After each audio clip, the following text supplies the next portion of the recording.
Vítajte v tejto našej druhej miestnosti, kde máme všetkých v podstate zariadenia, gro zariadení. Začal by som túto schodolezom. Schodolez T09 robí, ktorý je pásový. Hej. Funguje nám v princípe, že dáme si klienta na vozíku, len s vozíkom sa dá používať. Sa vlastne uchycuje dvoma takýmito svorkami, alebo L-kami, nazveme to, dve svorky sa zachytia a klienta si dávame na seba.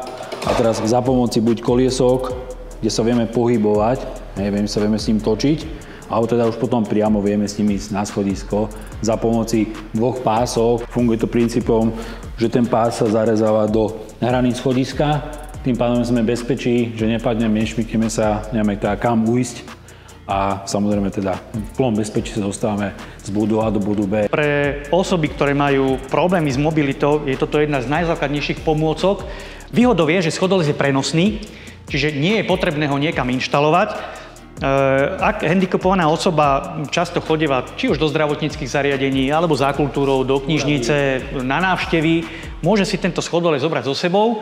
Prirodzene vyžaduje si obsluhu. Kde sa dá využiť ten schodolez skoro všade, pokiaľ nie sú točité schody.